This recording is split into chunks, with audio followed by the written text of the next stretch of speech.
I went up and I talked to the lady and I said, I heard your definition of depression and I realized that I have depression. What do I do next?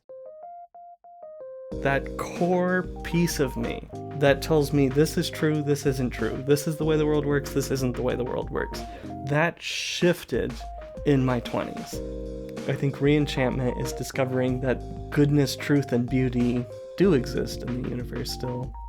Is sometimes I think I have these giant existential issues or problems with my very self, but it's about the most basic human needs of food, rest, and relaxation.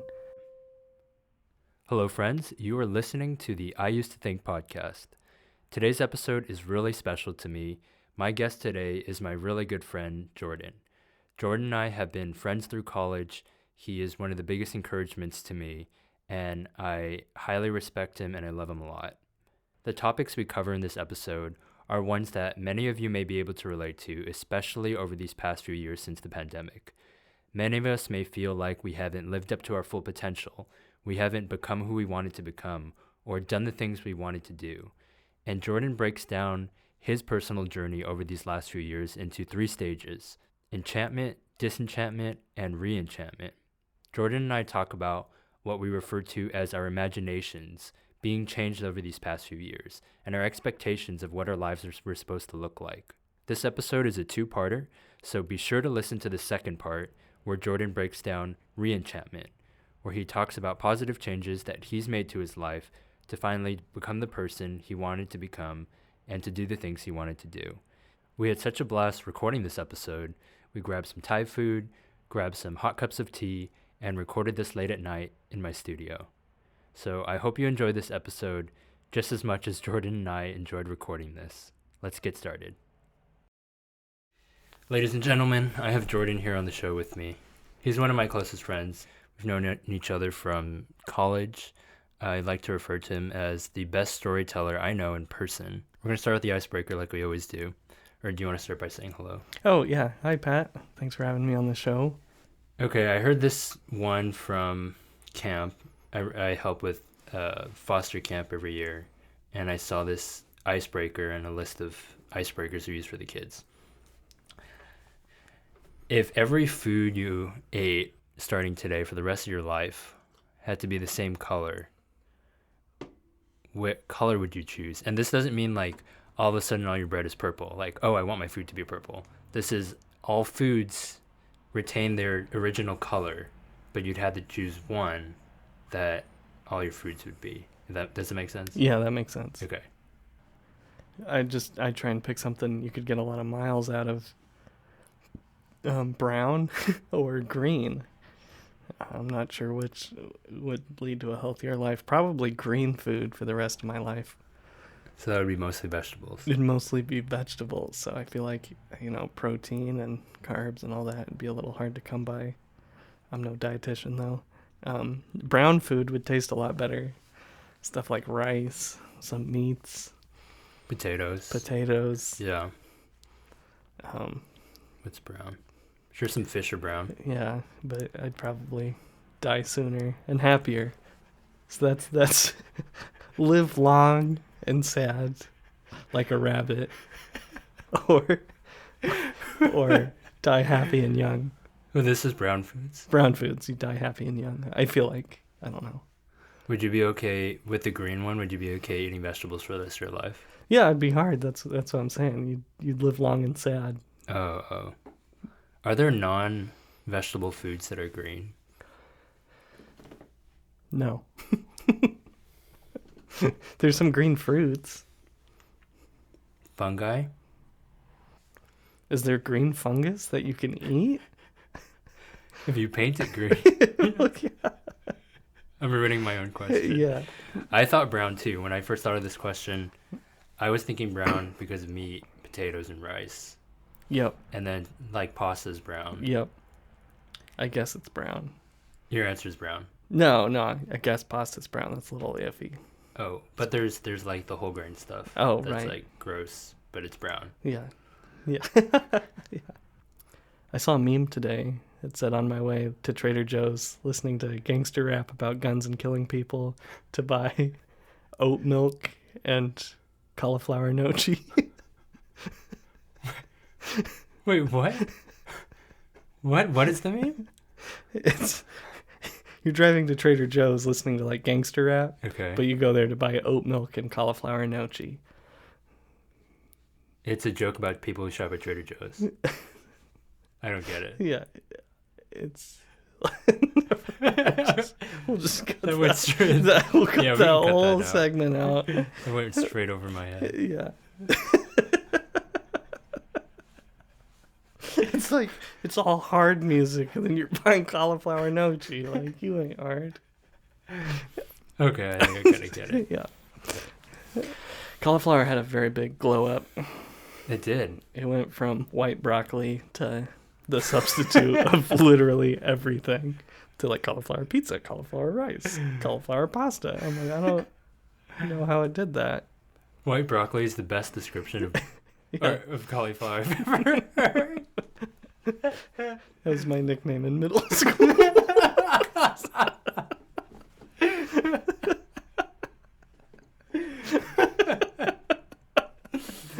I don't think any of this is useful. The first You should probably ask me a different icebreaker, just in case. Woohoo! the first time I had cauliflower substitute stuff was cauliflower pizza crust, which is decent. Yeah. And I wouldn't have, if I didn't know it was cauliflower, I would have liked it. But because I knew it was cauliflower, I didn't. Yeah. Yeah. So, what is your I used to think statement? So my I used to think statement is I used to think the world was enchanted, and then I believed the world was disenchanted, and now I am trying to find the world re-enchanted. So I guess that's what we have to unpack today. This sounds like something on a banner at Disneyland. Yeah. So the word enchantment is a tough one to define in the way I'm using it, because it can mean like magical, like Right. you're saying, like Disneyland. And it can also mean like to be happy or joyous. Okay. Like, oh, they were enchanted by his presence or something like that. But that's not quite how I'm thinking of the word. So all you've told me so far is your statement, even before this recording. Mm-hmm. So I feel like I'm kind of going on a treasure hunt as we're having this conversation. What I'm hearing is almost like you used to be cynical. Is that not Yeah. part of it?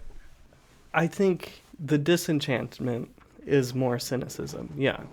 So I used to have a view of life and the universe and the world and my place in it that was just easy to believe in, easy to accept. It made complete sense. Everything was coherent. Yeah, I was a happy person. I had no major mental illnesses. I was exceptional at school. You know, I'd go to youth group and Bible study in church, and you talk about God and your personal relationship with him and feeling his presence and entering a space of worship and these things. And it just, the world was enchanted. It felt like I could do anything. I could be anything. Oh. I wanted to help send people to Mars. I wanted to work for Elon Musk.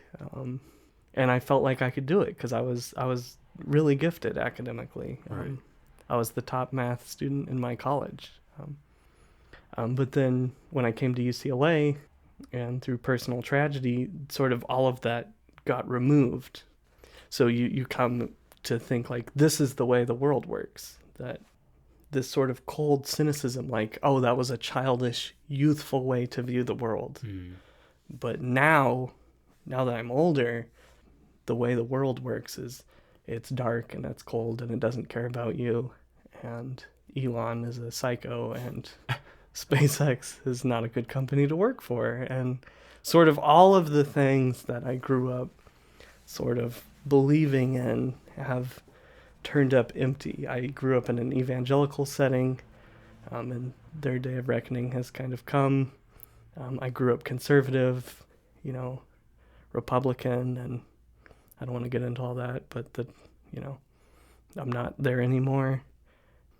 Just the world was a very coherent I guess, magical Disneyland kind of place, and it's not now. Right. Walk us through the disenchantment process, which is probably the least fun transition to talk and think about. I think my first question would be, is your disenchantment, was that transition intentional or a result of circumstance? And if it was the result of circumstance, what were those circumstances? Yeah, I wouldn't describe it as intentional. I think it's circumstance driven, both things personally and things sort of institutionally. You know, you grow up as a kid and you believe certain things like cops and robbers or something. Like the world's very black and white. Right. And you grow up and you learn more about the justice system, for example, and police brutality and these sorts of things, and it gets murky. And I think that sort of thing happened to me a lot, you know. As a kid, everything seems clear, right? Like the liberals are out to destroy things and the conservatives are out to save them. And you grow up and you're like, oh, that doesn't work. Like that's not how this thing functions. Right. So you become sort of disenchanted or disillusioned to those things. But then personally, sort of through trauma and depression and anxiety and PTSD, something sort of happens to you, or to me, I guess I should say, that I'm not fully aware of or fully in control of, but I look back and I go, wow, like I used to pray more, I used to be happier, or I used to eat better, or I used to work out more, I used to have more friends. And you find yourself kind of far from those things. Are you willing to share some of the circumstances that caused that trauma? Yeah. So my mom died of brain cancer while I was at UCLA. She'd fought cancer since I was 8 years old, and it came back when I was 14, I think. And it came back when I was about 16 and 17, and she beat it 3 times in a row, and then it came back when I was 20 in my first quarter at UCLA. And she had to have brain surgery my first midterms. So, you know, I'm taking midterms and she's in a 9.5-hour brain surgery. And then after that, she was in a long recovery. And the spring quarter, the brain cancer came back again and it was inoperable. And that came around midterms as well. So I decided to drop out of UCLA to be with her. And I knew I was going to watch her die. It went from her walking to her using a walker to me pushing her in a wheelchair to her being bedridden. I shaved her head. My dad had to work some days, so I would take care of her. And I was very close to my mom. I was homeschooled K through 12. I felt like she always understood me well, and I always understood her well. So going through that and watching her die slowly and painfully, it was a really hard time. And I came back to UCLA immediately afterwards. I was in summer school during it, and then I came back to UCLA in September, and she died in August. So I was back in full-time engineering school immediately after she passed. And I had depression, and I had no idea. And I went to a talk on faith and psychology, and our RUF pastor was on the panel, so that's the only reason I went there. And a clinical psychologist gave a definition of depression. And I went, oh shit, like I have depression. Yeah. And I think most of the people I know do too. I think most engineering students probably have depression. And as a result of being an engineering student? Yeah. Wow. It's probably the highest, or one of the highest fields, I would think, of student groups with depression, and probably one of the least likely to talk about it. Right. Because engineering school is supposed to be hard. Right. Like, I had to do a double all-nighter to finish one homework set once. Oh my gosh. And I had shake, you know, so it's like it's just like that hard, you know. So then, like, you're not eating right, you're not sleeping right. It's consuming your whole life. I knew classmates my age who were losing their hair at like 21 years old. So anyways, So she gave this definition of depression, and I knew I had it. And I knew my friends probably did too. And before this, you never realized you had I it? never even thought about it, which Okay. is absurd looking back in some on ways, it. But yes. I just didn't know. Yeah. Right. I would cry pretty much every single Monday night. I would just have a complete breakdown over the week in front of me and my inability to handle it. So after the panel, I went up and I talked to the lady and I said, I heard your definition of depression and I realized that I have depression. What do I do next? And she said, you got to go to counseling. And she referred me to a counselor that she personally knew who worked at UCLA. Okay. And I would go and meet with her. And it was absolutely essential for me. It meant a ton to me to have someone to talk to and work through some of these things. And she took things so personally. Like she had so much empathy in all her sessions. She actually ended up switching jobs because it was so hard on her.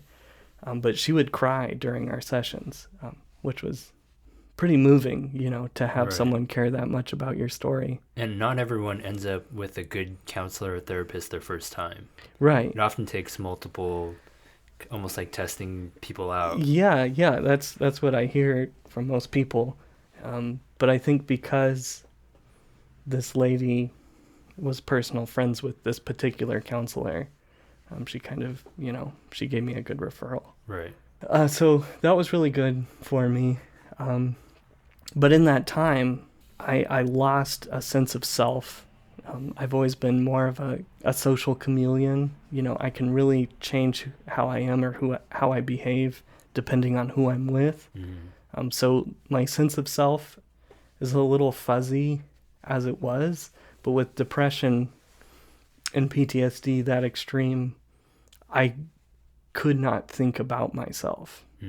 I felt that like third person perspective is like how I lived oftentimes. Right. Waking was like something to be done in between sleeping to me. I want to bring this example up because I feel like it illustrates what you're talking about right now really well. It's an instance you've mentioned to me before, how you would go to the grocery store and I don't know what the specific product was, whether it's like just going to the cereal aisle or going to the drink aisle and just staring at all the cereal boxes. Yes. And being so, I think you described it as so unaware of your own needs, you couldn't even decide what you wanted. Yeah, I was incapable of grocery shopping for myself.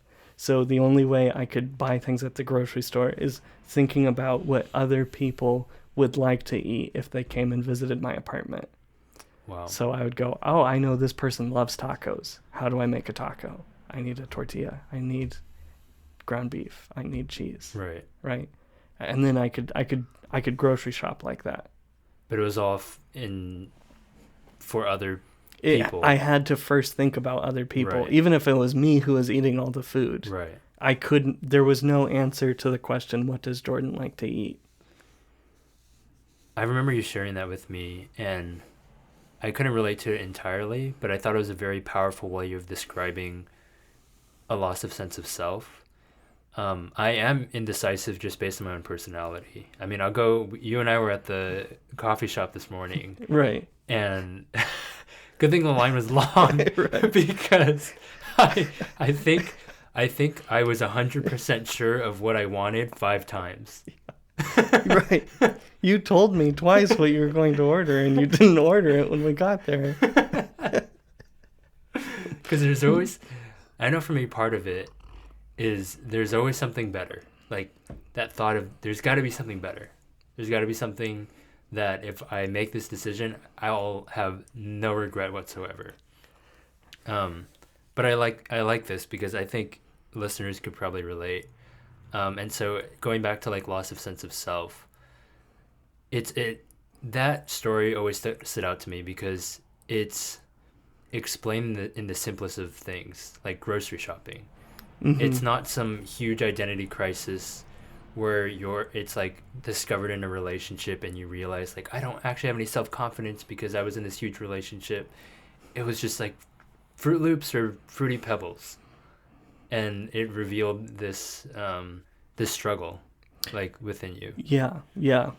Another example that sticks out well to me is I spent the night with a family friend, and they offered me different sheets or pillows or different bedding options based on my preferences, and I had no idea how to answer that question. I mean, even if I didn't have depression, I don't think I'd really care, but it was almost startling how much this person cared about my time in her home and how many things she wanted to provide based on what I liked and disliked. Right. You know, do you like a down pillow or a foam pillow or a silk sheet or a cotton sheet? And I was just like, oh man, like, please just give me stuff. Right. Like, so those kinds of instances where people, you know, out of kindness want you to choose, and out of kindness you should, and I just didn't know how. I think this speaks powerfully to how complicated true empathy and selflessness is, because, like you were saying, you were choosing whatever cereal brand or ground beef or tortillas thinking of other people. And if someone didn't know you that well, if someone didn't know this story and who you were and what happened to you, they would just see that as like, Jordan's a really kind person, which I would agree, just knowing you and us being friends. But that action didn't necessarily come out of something healthy. Yeah. You know, I think about, for myself, like, why do I do things for other people? Do I do it at the cost of my own health and sanity? And I just don't want to throw out the word self-care, because it's just so much more than just self-care. Mm-hmm. But, you know, in one of the previous episodes with my English teacher, Eric, he talks about the fact that true humility is actually not, woe is me, I'm worthless, and operating out of that in order to love people, because it actually isn't possible. It's operating out of a sense, it's like, true humility is actually operating out of a sense of a realization of self-worth and value, and kindness, like that, and the kindness that comes out of that is much deeper. Because, I mean, going back to the cereal moment, like, someone could have interpreted that as, Jordan's just such an amazing person because he's just choosing whatever is best, doing this for me, when you're operating out of a place of, like, I just don't know myself. Yeah, right. That distinction's very important. To know who you are and to know your value, and what my counselor called self-compassion, because I was very hard on myself through all that. Right. I thought I was a bad engineering student. I thought I was a bad friend to many people. So she would tell me, would you have compassion on someone else who just lost their mother? And I was like, oh, of course. And so she's like, why can you not extend that compassion to yourself? And that was something I'd never even thought of. Right. I don't want to just focus on, like, my mental illness or depression or the trauma of losing my mom. But I guess it is important to the story. Tying this back into your I used to think statement, it sounds like that realization at that mental health panel was one of the big turning points as far as realizing that you're starting to feel disenchanted. Was it like a scary thing, realizing the world wasn't as good as it was? Or you just kind of like accepted it as slowly as the new reality, as like harder and harder things begin to happen? Yeah, I'd say it was acceptance and maybe a sense of defeat, a sense of lost potential. I had a very clear mind. You know, I'd mental math. I would square numbers 4 digits long in my brain and get the answer right. My goodness. I just had very clear thought when I was solving problems. I'd get upset if my calculus score was under 100. Oh. Like, I got like a 96 once and I was mad at myself for it. Yeah. And just going from that to being an average student at UCLA, getting like 75s and getting crushed. UCLA is hard. Yeah. It is a difficult school. It's a difficult school. And to deal with what I was dealing with and trying to do it, it was just extremely defeating. I felt like a failure. I feel like that's something that's lasted with me a long time. Mm-hmm. You just feel like I didn't live up to what I could have been. Right. You have dreams for yourself. Like, this is the way things ought to be. Yeah, and it seems like it veered off somehow. I was like such a happy and extroverted person with a ton of friends and, a good community and a bright future. And now I find myself more alone, struggling academically, and all my dreams ended with me getting the degree. So once I got the degree, I didn't even know. Yeah. I didn't even have a plan after graduation, and that was really hard to deal with too. That what now feeling after college is such a real thing. It just hits. Yeah, and I think it hit especially hard for me because I think I decided I wanted to be an engineer when I was about 14. Okay. So it was this it felt like an eternity, You spend eight years pursuing something and you get it, and then you're like, I don't know what I want now. So I had to relearn how to do everything. I had to relearn how to make friends. You're one of the first friends I've made after my mom's death. And so our friendship has always been really important to me. It was just like relearning how to have fun. Yeah. Or how to do something silly. Those things really meant a lot. I was a very extroverted, fun-having sort of person. And now I have to be much more careful how I use my social energy because I get exhausted much more quickly, and sometimes different people drain me much faster than others. So I have to be much more selective than I used to be. Yeah, so back to my statement. It's such a hard thing for me to describe because I don't want it to be like I used to be happy and then I was depressed and now I'm trying to be happy again. Right. Because what happened to me at the most deepest foundational level of your own thought, your own framework of reality shifted. And that's the thing I wanted to talk about, I think. What is the original framework? An enchanted framework that there is a God and that God loves you and that he has a plan for your life and he loves everyone and all humans have value and you can be whatever you want to be or something like that. You also mentioned kind of this black and white thinking of things are clear, things are clear, obvious. And some of that is just natural with age that things get more gray, right? But including your hair. Yeah. But my very framework got bent through this process. So either God doesn't think about me, or he doesn't care about me, or he's just as disappointed in me as I am, or the universe just starts to look much more cold and dark and empty. And not for you. It's not for you, yeah. I don't want to just speak in religious terms because it's not fundamentally religious. It's just the way you interpret what we've talked about before as your imagination. Right. That you look at your life or data points in your life and you say, this is the way the world works. If you want to make money, you got to get a real job, right? You accept certain things as fundamental to the operation of your life and reality. Yeah.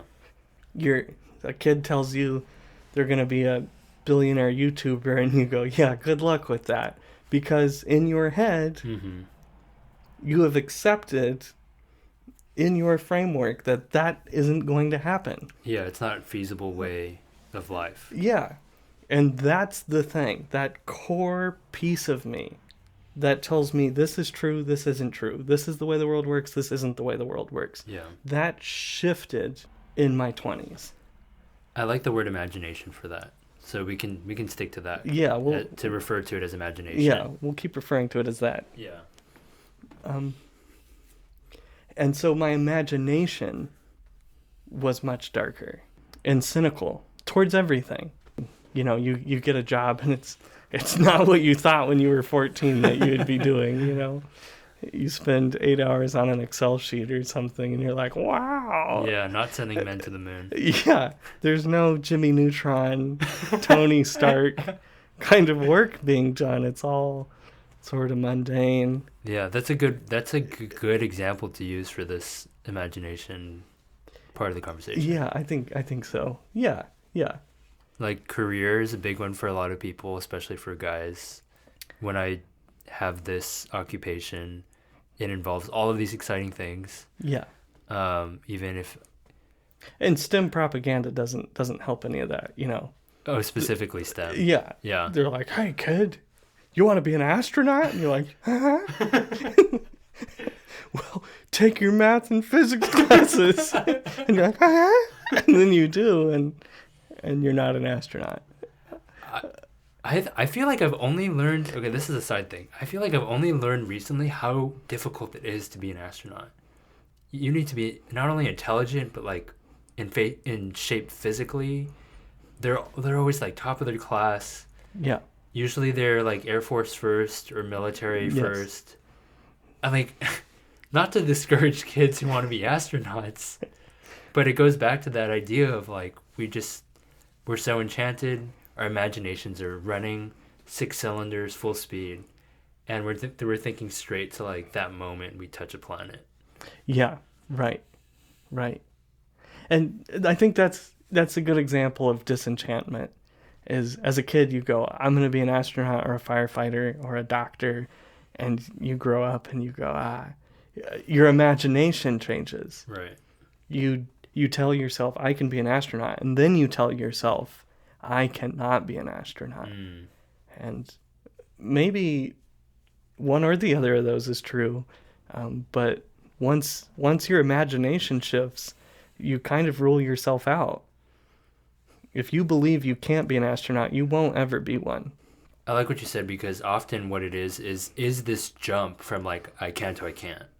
Yeah. Because of just the weight of like the world and how hard it is even just to like be top of your class at the Air Force Academy. Right. And it is a difficult thing to like not jump to that extreme of like, I'm throwing it all away now. Yeah. It's not working. Right. Astronaut or bust. Yeah. Right. Yeah. And so I think I went through something like that, where I was like, I'm going to be on the team of engineers that sends the first humans to Mars. Right. Because I live at the time where that is a strong possibility. And I was like confident in that. And then like, through circumstance and whatever, I don't have such a sexy job and I don't want that job anymore. But it's a lot of pressure. Yeah, and it's just not something I like agree with anymore either. Right. But there's a big jump, like you said, from that to like I'm a failure. That is where I've spent a good part of my 20s, I think, is just feeling like I didn't live up to my potential, or I'm working in the wrong place, or I'm not really using my mind to its full capacity. Right. Because my job's boring, and I know I'm smarter than it. That's a frustrating But feeling. there's nothing to be done. It's like I can see my life unfurl. Like, I'll be here when I'm 35. Like, they might as well bury me here, with this Excel sheet. And you see people with arthritis and carpal tunnel and whatnot in your workplace. Right. Who are like, I have to use the mouse with my left hand because my entire career I've used the mouse with my right hand and I can't use my right hand anymore. And you're like, awesome. Like, this is life. Yeah. I'm curious, like, have you met anybody, I personally think, and you're probably in the same boat, where this disenchantment phase is pretty widespread, at least in America, I guess, with kids who have some semblance of ambition when they're younger. Have you met anyone who hasn't gone through any kind of disenchantment? They're just like positive and... No one I'm friends with. But I feel like you see those people and I want to know what goes on in their brain that allowed for them to live the life they do.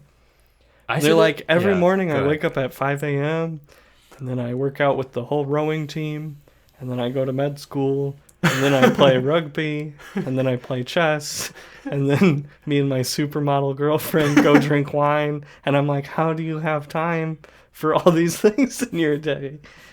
And I don't understand it, Yeah. you know? I think I'm at a point where when I hear about or meet those people, I think, why aren't you telling the truth about your life? It's possible. Because in many ways, I see myself as one of those people. I think, I'd be curious actually.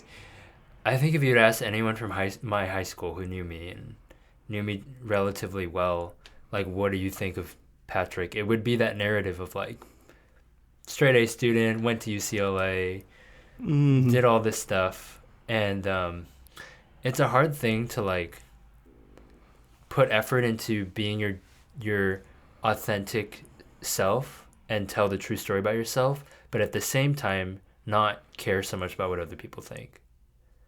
Like, because you can do that and people will still think you're hiding something or envy you or hate on you and things like that. But I agree. For me personally, most of my friends have gone through some very crappy period in their life. Yeah, yeah. And to go back to what I said, I think it's essential. I think it is the journey. It is the story that we all live and we all tell each other in books and movies and whatnot. It is the Christian story itself. Right. That Christ lived, then died, then rose again.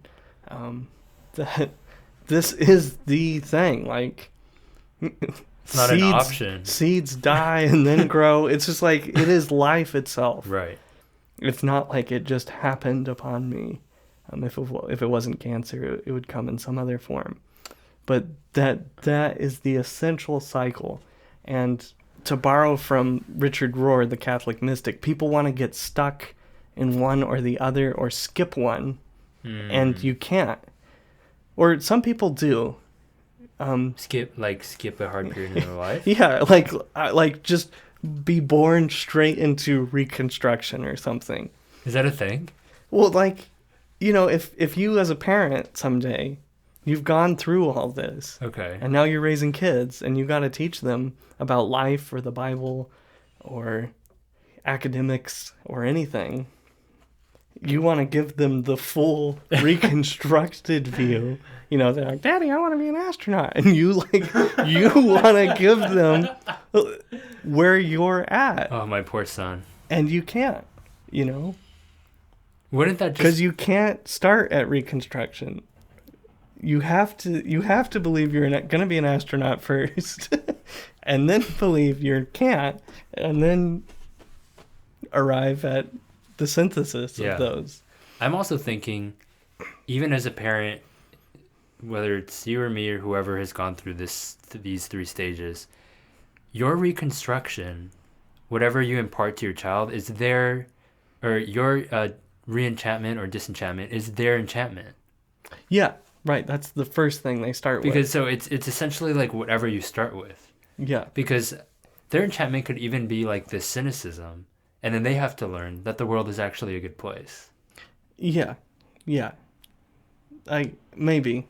Yeah, so I think some people want to stay in one or the other, and I think there's sort of a divide in America right now along those lines. A more cynical look at everything, where perhaps you don't really believe in anything, but you just say cool buzzwords you learn from like Vice articles. You're just like, oh, that's just part of the medical industrial complex, you know.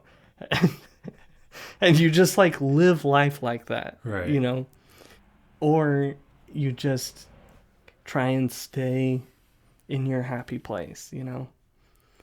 And I see it a lot in religion. I see it in politics. I see it everywhere.